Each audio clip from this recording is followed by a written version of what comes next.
Hello all. ఇవాళ మనం చాలా simple recipe and tasty recipe కొబ్బరి అన్నం ఎలా చేసుకోవాలి అనేది చూద్దాం. ఇందులో కష్టమైన ప్రాసెస్ అంటే కొబ్బరి పాలు రెడీ చేసుకోవడమే అండి. మిగతా మొత్తం చాలా చాలా అంటే చాలా ఈజీగా అయిపోతుంది.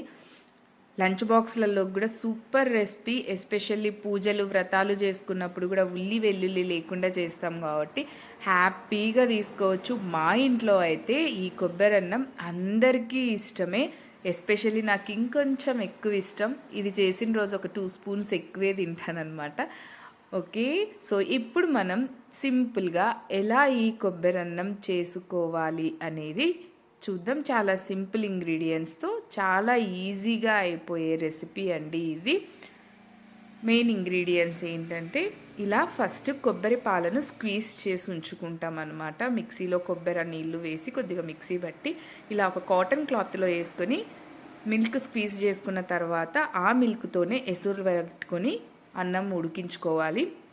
సో ఇది కొబ్బరి తురుము పట్టుకునేదండి. నాకు ప్రీతి జోడియాక్ మిషన్లో ఈ మిక్సీలో వచ్చేసి ఈ ఫుడ్ ప్రాసెసర్ ఇచ్చారు. దీనివల్ల చాలా సింపుల్. అసలు కొబ్బరి తురుముకోవడం, పిండి తడుపుకోవటం చపాతీలకి పూరీలకి అండ్ వెజిటబుల్స్ కట్ చేసుకోవడానికి కూడా యూస్ చేయొచ్చు. చూసారా ఎంత బాగా వచ్చిందో కొబ్బరి తురుము.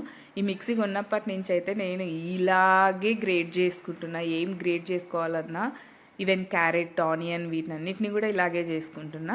సో చూసారా అన్నం ఎంత బాగా అయిపోయిందో. మొత్తం ఒకసారి అలా కలిపేసుకొని అన్నం వేడివేడిగా ఉన్నప్పుడే మనం సాల్ట్ వేసుకుంటే బాగా పట్టుకుంటుంది అన్నమాట సాల్ట్. సో అందుకని నేను అన్నం వేడిగా ఉన్నప్పుడే కలిపేసుకుంటాను. ఇప్పుడు ఒక కడాయి పెట్టుకొని మనం అందులో ఆయిల్ వేసి హీట్ చేసుకోవాలి. ఇక్కడ మీరు నెయ్యి కూడా వాడుకోవచ్చు. నాకు అవైలబిలిటీలో లేక నేను ఈరోజు ఆయిల్తోనే చేస్తున్నాను.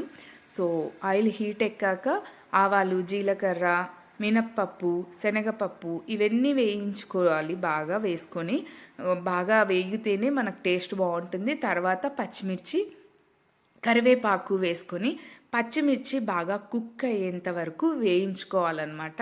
సో మాకు పచ్చిమిర్చిని ఆకాశం మిర్చి అంటారు. ఇక్కడ చాలా కారం ఉంటాయి. మా ఇంట్లో కారం ఎక్కువే తింటారు కాబట్టి నేను కొంచెం ఎక్కువే యూస్ చేసుకుంటున్నాను.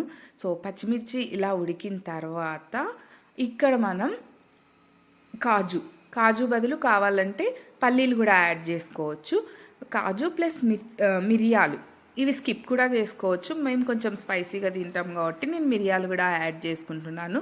వాటిని కూడా బాగా వేయించుకోవాలి.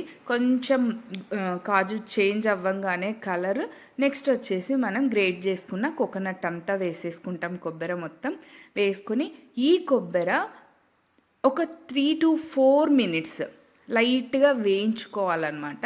సో బాగా వేగితే అవసరం లేదు, బాగా వేగాల్సిన అవసరం లేదు. కొంచెం వేగితే చాలు.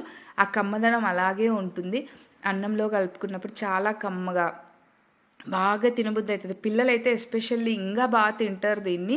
సో ఇలా కొబ్బరి కొంచెం వేయించుకున్న తర్వాత చూసారా ఈ కన్సిస్టెన్సీ ఉంటే సరిపోతుంది అనమాట.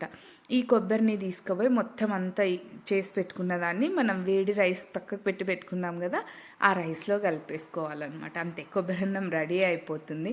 ఏంటి ఇవిడ అదే బౌల్లోనే కలిపేస్తుంది అనుకుంటున్నారా? ఏం చేద్దాం మరి, నాకు పని మనిషి లేదు.